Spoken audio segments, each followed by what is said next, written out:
I'm here this afternoon with my guest John Mugford, and John was a former resident of Portygrave. Thank you, John, for doing this for us. I want to ask you about Appy Jack, or Uncle Appy Jack, as we used to call him. Growing up, there are many people who do not realize that there was actually a man called Appy Jack, and so can you tell us who Appy Jack was?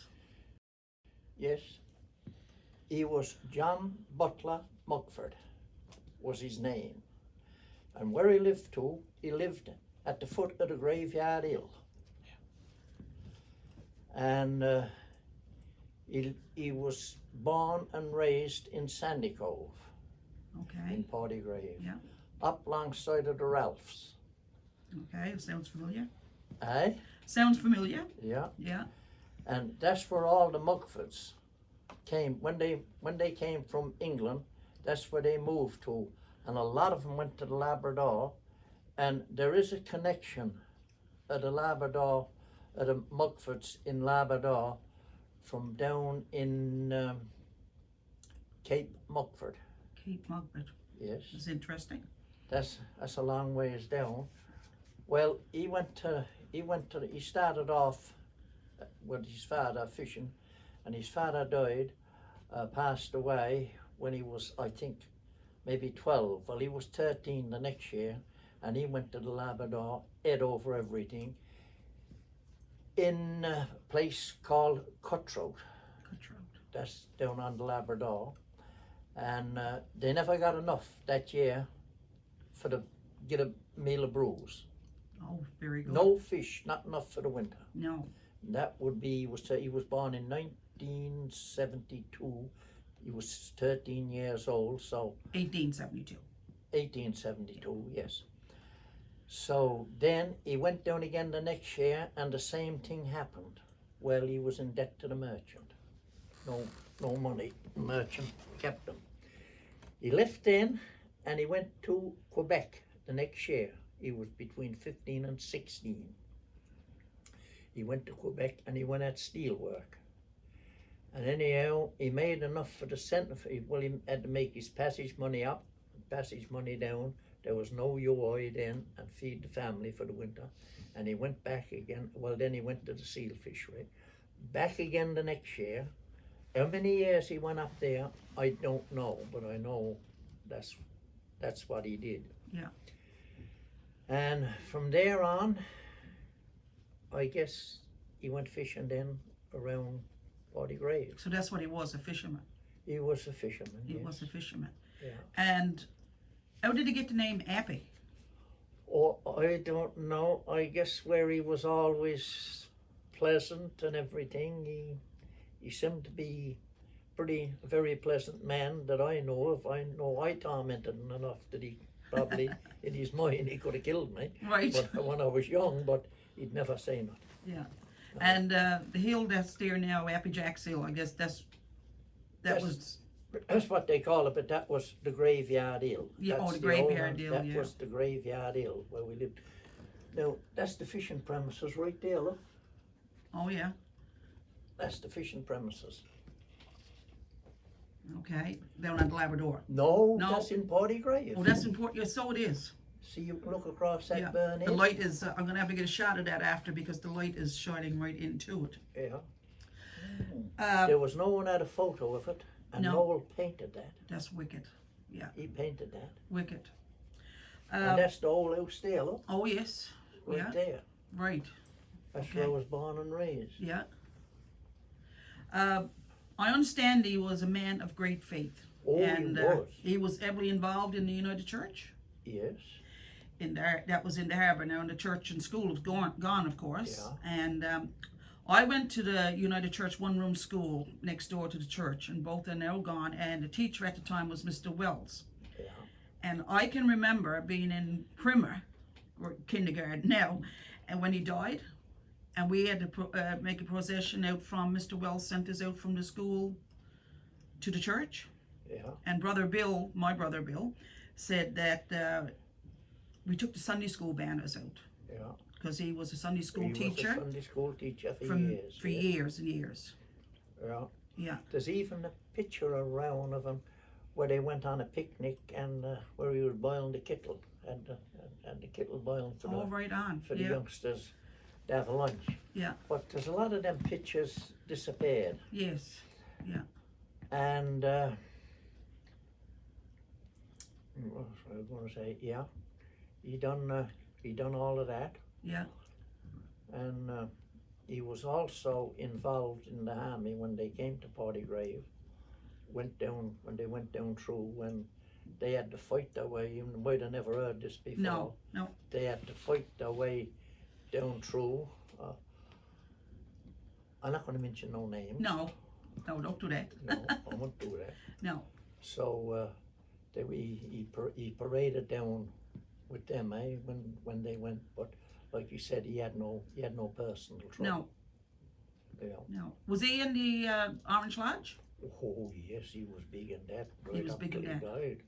In fact, there was a picture, a photo of the three of us. Me, there was he on one side. I was in the middle of he and Dad, Oh yes. down in the lodge, hung up Oh, very down good. there. A small photo. Yeah. It was never enlarged, that frame, No. which was stuck back in maybe in 1954 or 55. Oh, very good. Yeah. Yeah. And did he play in the band? Yes, he did play in the band years ago. And did he play with my father when? Yes, he played with your father. Yeah. And there is another story with your father. When your father got married, not your father, your grandfather Grandfather. got married, he took him up on the horse, put on his clothes up on the Harbour Hills for to go up to meet Aunt Mary and get married.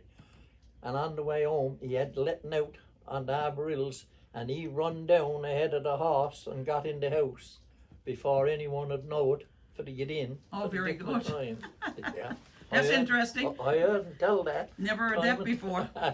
I heard him tell that time and time again. He said, boy, he said, didn't Gus run? Yeah.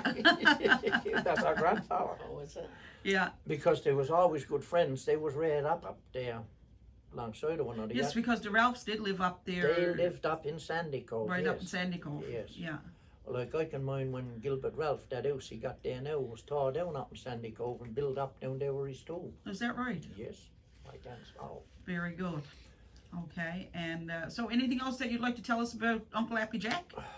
Wait I'm sure you got a number of stories. Yes, used to go down on the, down on the neck and set the vegetables. I'd go with him.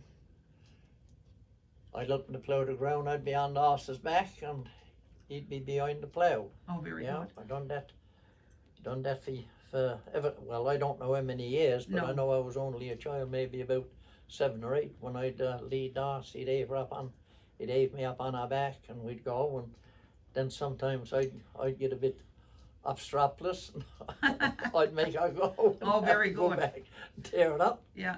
Then he'd get a kind of crooked with me, but nothing serious. No. Yeah. Yeah. Well, Done all of that's very interesting because, like I said, some people don't even know that there was actually a man named Appy Jack. Yeah. And I can mind of the two of us. We used to go out fishing, together. But no outboard motors. No. Only the rowing horse. He'd probably row. I wasn't old enough for the row. Put the sail on her, sail over the burn head, go up up to Sandy Cove. Then some more days fishing in the pond. Oh yes. Me and he. This is when he got older. Yeah. He wasn't fishing. No. And he wasn't at the fishery then. But that was mostly what we done. He'd go in the woods when he was a younger man. He'd go up the juniper stump. They'd take the dog and slide and go on in and cut a load of starrigans and come on out. They cut wooden off. And I think a lot of the winters in their younger times, they'd probably go into Taney's Hill and live for the winter. Like, And where is that? Taney's Hill Yes. is into the North River. Going up that hill there where you goes up, Okay. goes right up. You go on in and go up That's Tiny's Hill. They used to go in there because, like, well, soon as the harbour, well, lots of times they'd have to row up in the punt before they'd freeze over, but a lot of times they'd go up on the hoist to be froze over before Christmas, and they'd be in there for Christmas, cut their wood, float it down the pond, and then tow it down, row it down the harbour then in the spring of the year. Oh, very good. What they used to have for the do the flakes and the Yeah. stages and the fences. They all worked hard back then, didn't they? Oh yes, harder than you get anyone to work today. And like getting up to go, they used to get up and go in the woods. They'd leave home about. They used to get up around. I can remember this. Yes. They get up around 3 o'clock in the morning and go in the woods and cut a load of wood on the horse, and they get out about maybe 5 in the evening. Oh, very They'll good. stick around the cut, see. No. Then you had to go a long ways in. Yes. Right They'd on. be at that all winter long. Yeah. And like, I can also remember them going in long before Christmas, cutting a load of boughs, and I can see them coming down on the horses. Fred, your Uncle Fred Morgan, and George Allen Bishop, and all of them coming down and going on down with a load of boughs aboard for the bedding Right. for the winter, Oh, very good. something like that. Yeah. Well, I want to thank you very much for your part on Uncle Dappy Jack. And we're going to come back again now in a few minutes.